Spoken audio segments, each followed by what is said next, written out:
60টি বর্জনীয়র 1 number, বিলম্বে ইফতার করবেন না কখনো। 1 নাম্বার, দেরি করে ইফতার করা নিষিদ্ধ। ইহুদিরা দেরি করে ইফতার করে। লা ইয়াজালুন নাসু আলা খাইরিন মা আজ্জালুল ফিতরা। বিশ্বনবী বলেছেন, এই উম্মত যতদিন আগে আগে ইফতার করবে, এই উম্মতের কপাল থেকে কল্যাণ কেউ ছিনিয়ে নিতে পারবে না। চিল্লায় বলেন ঠিক কি না? আজানের জন্য বসে থাকবেন না, সময় দেখবেন। স্থানীয় সময় যখন সূর্যাস্ত হওয়া মাত্রই বিসমিল্লাহ, খেজুর খেয়ে ফেলবো। পারবেন তো নাকি দেরি করবেন? 2 নাম্বার, রমাদানের পবিত্রতা বজায় রাখবো। কোনো তর্ক বিতর্ক অশ্লীলতায় আমরা জড়াবো না, ঝগড়া করবো না, সরাসরিও না, ফেসবুকেও না। করবেন কেউ গালি দিলে বলবেন ইন্নিমরুউন সায়েম, আমি রোজাদার। আল্লাহর হাবিব শিখিয়েছেন, কেউ যদি তোমার গালি দেয়, কটু কথা বলে, অশ্লীল কথা বলে, রমজানে তুমিও বলতে পারবে না। তুমি বলতে পারবা ইন্নিমরুউন সায়েম, আমি রোজাদার। আজকে থেকে নিয়ত করেন, রমজানে কেউ গালি দিলে আপনি একটা গালি দিবেন নাকি? কি বলবেন? রোজাদার, রমজানের পবিত্রতা আমি ভঙ্গ করতে পারবো না। অশ্লীল নাটক সিনেমা আমরা দেখব না। যে রমজানে মিথ্যা কথা, মিথ্যা কাজ, মিথ্যা সাক্ষী ছাড়তে পারে নাই, তার না খেয়ে থাকা, উপবাস থাকা দিয়ে আল্লাহর কিছু যায় আসে না। এজন্য মিথ্যার সাথে আমাদের কোনো সম্পর্ক আছে? মিথ্যা বলবো না। 4 নাম্বার, অপচয় করব না। ইন্নাল মুবাযযিরিনা কানু ইখওয়ানা শায়াতিন ওয়া কানা শাইতানু লিরাব্বিহি কাফুরা। অপচয়কারী শয়তানের ভাই। আচ্ছা, যে শয়তানের ভাই ও নিজেও আরেকটা কি? শয়তান। যে শয়তানের ভাই ও নিজেও আরেকটা কি? অপচয় করব না। ইফতারি করতে যে আমরা অনেকে অপচয় করি, এগুলো করবেন আপনারা না। অপচয় অপব্যয় করব না। 5 নাম্বারে, রিয়া, লোক দেখানো ইবাদত আমরা করব না। লোক দেখানোর জন্য নামাজ, রোজা, জিকির, তেলাওয়াত, দান, সদকা এগুলো করলে আল্লাহর দরবারে এগুলো কবুল হবে। বিশ্বনবী বলেন, দাজ্জালের ফিতনার চেয়ে একটা বড় ফিতনার ভয় আমি করি, সেটা কি? আর রিয়া, শো অফ মেন্টালিটি, লোক দেখানো মানসিকতা। এটা থেকে আমরা বিরত থাকবো ইনশাআল্লাহ। 6 নাম্বার, অনেক গুরুত্বপূর্ণ। ব্যবসায়ী ভাইয়েরা, ব্যবসা করেন কারা কারা? হাত তুলে দেখান তো আমারে। মাশাআল্লাহ, হাত নামান। ব্যবসায়ী ভাইয়েরা, অনেক অসাধু ব্যবসায়ী আছে, রমজান আসলে নিত্য প্রয়োজনীয় পণ্যের মূল্য বৃদ্ধি করে দেয়। এরকম আছে না নাই? এগুলো করবেন না। মজুদদারি করবেন না। পণ্যের কৃত্রিম সংকট বাজারে করবেন না। আপনি লাখ টাকা কামায়া ভাবছেন যে রোজাদারদের কষ্ট দিয়ে ধনী হবেন। এমন রোগ আল্লাহ আপনারে দিবে, কোটি টাকা দিয়েও আপনি হাসপাতালের বিল পরিশোধ করার ক্ষমতা আপনার হবে না।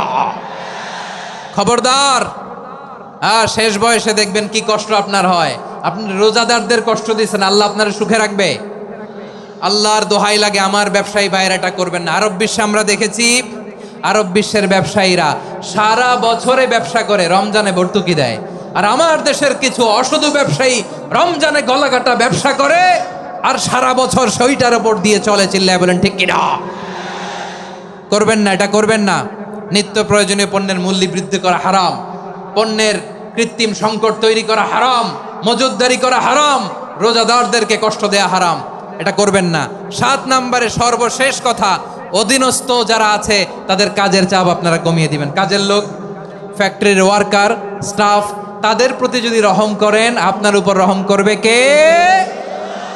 আমার প্রিয় ভাইয়েরা, এই আসন্ন রমাদান এটা এমন এক বরকতের মাস, যে মাসে আমরা নিজেদের নাফসের উপর নিয়ন্ত্রণ প্রতিষ্ঠা করি। সারা বছর নাফস আমাদেরকে নিয়ন্ত্রণ করে, আর রমাদানে আমরা নাফসকে নিয়ন্ত্রণ করি। কথা বুঝতেছেন?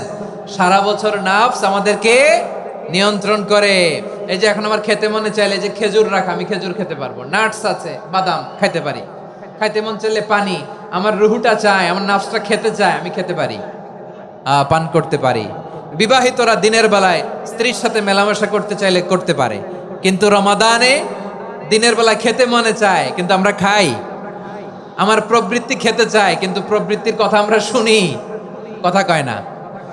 রমজানে খেতে মন চাইলে আমরা খাই, তৃষ্ণায় গলা ফেটে যায়, গলার ছাতি ফেটে যায়, কিন্তু এক ঢোক পানি কি আমরা গিলি? বিবাহিতরা দিনের বেলা স্ত্রীর সাথে কি মেলামেশায় যায় না। তার মানে সারা বছর নফস আমাদেরকে নিয়ন্ত্রণ করে, আর রমাদানে নফসের উপর আমরা নিয়ন্ত্রণ প্রতিষ্ঠা করি। নফসের লাগাম আমরা রমাদানে টেনে ধরে। চিল্লায় বলেন ঠিক কিনা? এজন্য আমার প্রিয় ভাইয়েরা, নফসের উপর নিয়ন্ত্রণ নিতে চাইলে রমাদানের রোজার কোনো বিকল্প নাই। এটা এমন মাস যে মাসের ফজিলতেরও কোনো শেষ নাই।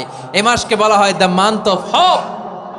এটা আশা জাগানিয়া মাস। রমজানের কথা শুনলে আশা জাগে না হৃদয়ে? হ্যাঁ, ইদা জা রমাদান ফুতিহাত আবওয়াবুস সামা ওয়া গুল্লিকাত আবওয়াবু জাহান্নাম ওয়া সুফিদাতিশ শায়াতিন। রমাদান আসলে আকাশের দরজাগুলো খুলে দেয়া হয়, মানে জান্নাতের। জাহান্নামের দরজাগুলোকে লক করে দেয়া হয়, শয়তানকে চেইন আপ করা হয়। ইবাদত করলে শুধু করতেই মনে চায়। চিল্লায় বলেন না সুবহানাল্লাহ। রমজানে ইবাদতে যেই মজা পাওয়া যায় সারা বছর অন্য কোনো মাসে এই মজা আপনি পান? আমার চাঁপাইনবাবগঞ্জের ভাইরা আওয়াজ করে বলেন না, রমজানে ইবাদতে যেই মজা অন্য মাসে এটা পান?